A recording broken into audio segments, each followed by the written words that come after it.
I raised my nephew as my own son because my sister didn't want him. Now her daughter is jealous of her brother because they're turbo poor. When I, 43F, was 18 and my sister, 47F, was 22, she became pregnant with my nephew, Luke. My sister and her then boyfriend, who is now her husband, didn't show any interest in Luke when he was born, so I took on the role of caring for him.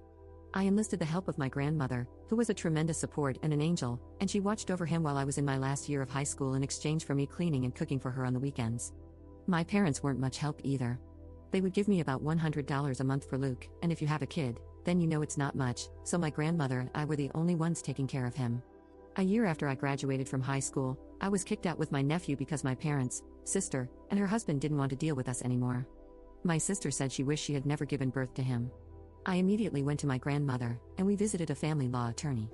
I obtained custody of him, and my sister and her husband signed their rights to me, so I will be calling Luke my son instead of my nephew. From then on, I lived with my grandmother, and while I attended community college and worked part-time, she looked after my son. It was a lot of work, especially when my grandmother passed away when Luke was 6. In her will, my grandmother left 90% of her things to me. This event prompted my parents and sister to reach out to me under false pretenses to reconnect and meet my son. However, the reunion didn't last long, and I made it clear to them that they could either behave appropriately or never see us again. My dad chose to genuinely reconnect with my son and me, and now we're close. On the other hand, my mom and I don't talk much, but she treats Luke kindly. When Luke was 8, both my sister and I became pregnant. That's when my sister decided she wanted my son back, and started telling him that my husband and I wouldn't love him anymore once my, in her words, actual son arrived. For context, my husband met Luke when he was 5, and we were already together for a year before that meeting. My husband treats Luke like his own, and we got married when my son was 7. We adopted him when he was 9, with his permission. We discovered that my sister was spreading these hurtful ideas when Luke broke down crying one day, expressing fear that we would abandon him once his younger brother was born. He explained what my sister and her husband had been saying, and we reassured him that it would never happen.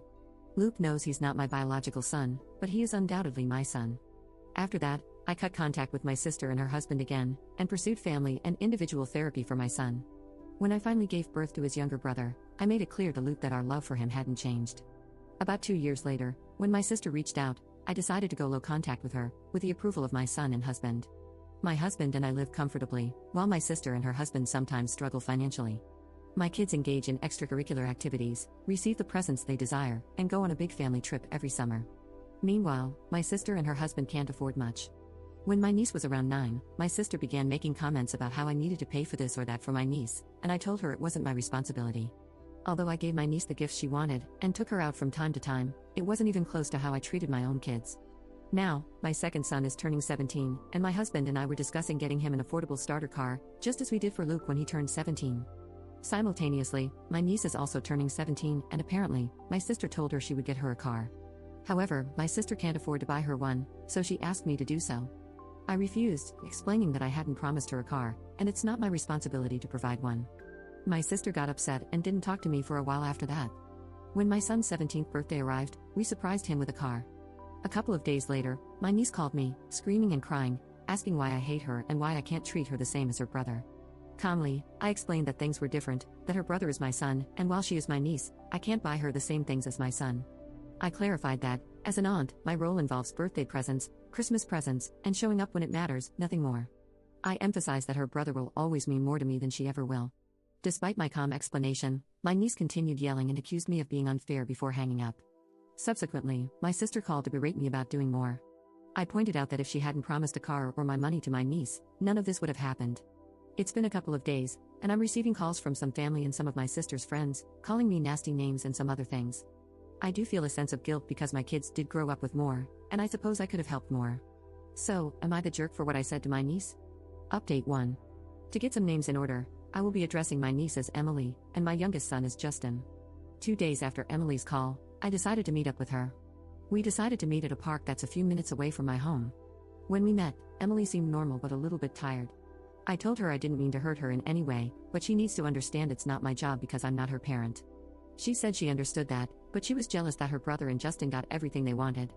I told her that first, Luke isn't her brother, but her cousin because of how things happened. Second of all, they don't get everything they want, they work for it. They get good grades, do chores, and stay out of trouble for the most part.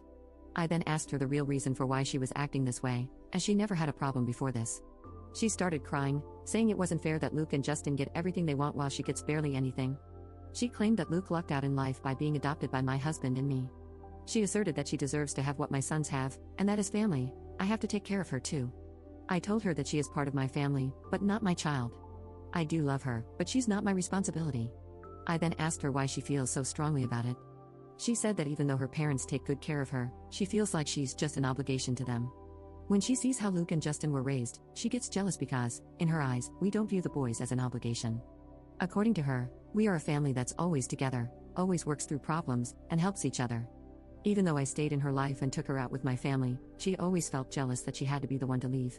She felt second place and believed that since I took in Luke, I should take her in with no problem. I told her that while I understand her feelings, I'm not going to treat her as my kid. I didn't raise her, but I do love her. It's her parents' job to get her a car or to help her get one. She got more upset, saying that I clearly don't care about her, and she left. I texted her, saying that I do care for her, but I'm not her mom, and it's not my job. After I got home, my husband and I talked, and we decided to call my sister. I told her that my family and I are going full no contact. My sister then asked about how I'm going to get in contact with Emily. I told her Emily is almost an adult, she can contact me if she wants. She then asked me if I was going to get Emily a car. I said no and told her that it's her job, that she's her mother and needs to act like it.